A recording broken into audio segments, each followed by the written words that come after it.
welcome to this new video tutorial. This is Altar of Wisdom, and today we're going to use the latest version of Logic Pro X, the version 10.5, to basically do the same kind of stuff that most users of Ableton are doing when trying to do psychedelic effects. Using this the simpler of Ableton Live to do some some audio warping and pitch shifting. So, well, without further talk, let's get on to it. So, first thing, I'm going to create a QuickSampler instrument.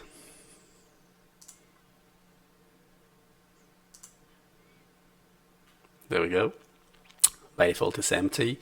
Let's record something in the instrument. Very simple, just to say a few words in the mic. Let's take the input.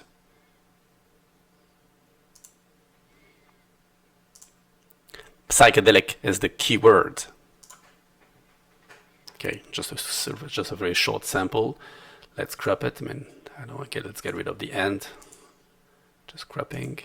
Okay.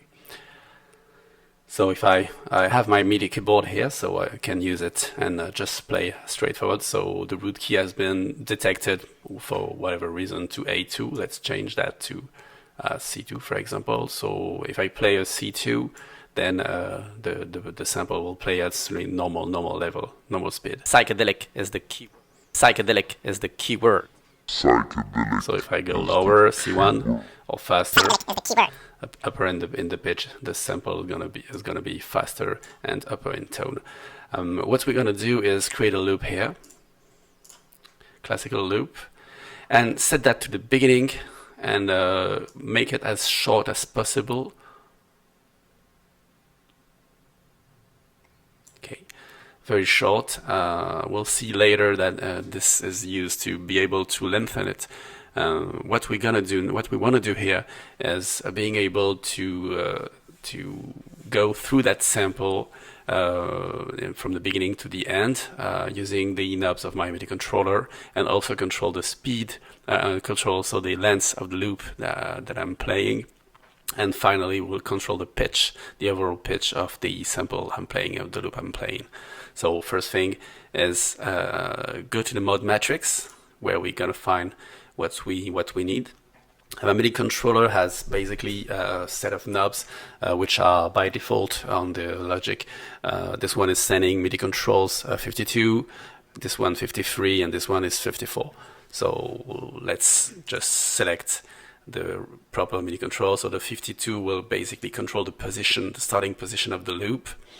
So 100, and we'll have to set two different stuff for it. First, the sample start, basically telling QuickSampler where to start when I press a note, and the second one will be the same controller, but I will select the loop position. So basically, both will move at the same time. So if I just press a note, and I turn the key and I turn the knob, see them scanning, automatically scanning through the sample. It's already very interesting. Next, we will use the control number 53 to control the length of the loop. So it's going to be the loop end, basically 100. So 100 meaning that I can have a loop which goes up to the end of the sample. So if I'm just playing a note, I can first rotate the first knob and change the place. And secondly, I can control the length of my sample, of my loop.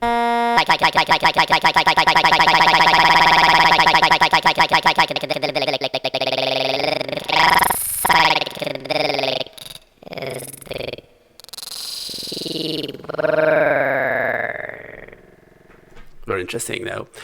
Lastly, we will control the pitch.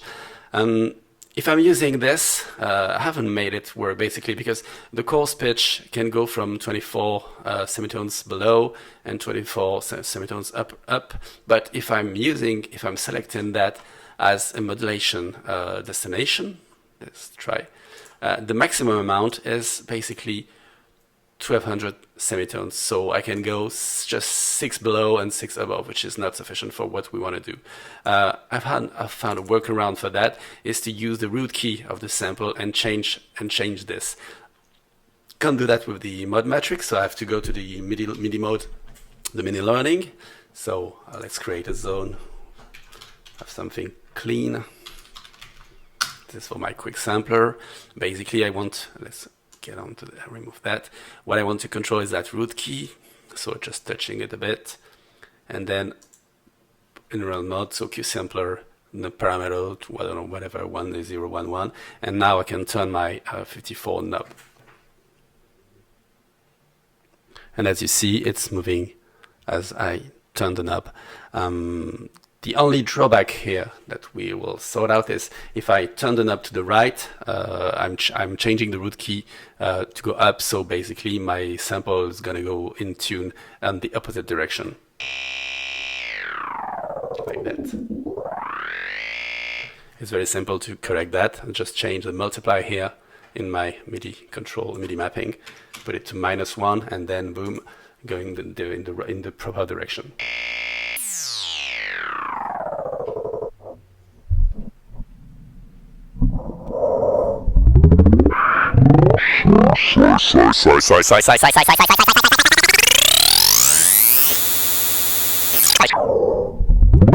Pretty interesting. So the only thing which is which I can add lastly is put a bit of filter to add some grit to that. So cutoff, I won't change it. Low pass 12 dB is okay. Just put a bit more drive here. Let's say 50. So I have something which is a bit grittier.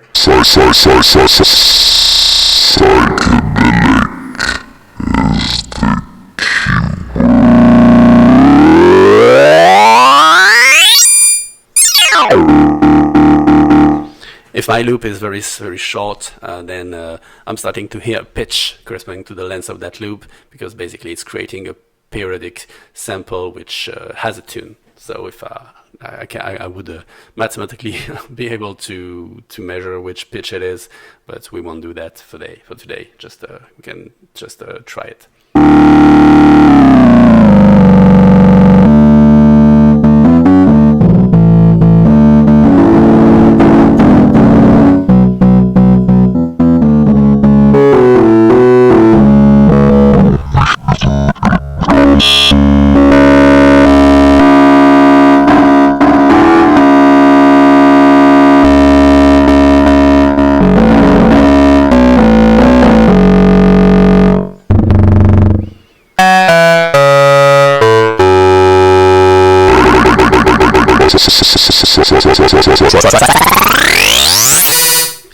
And that's it for today. Thank you for your attention.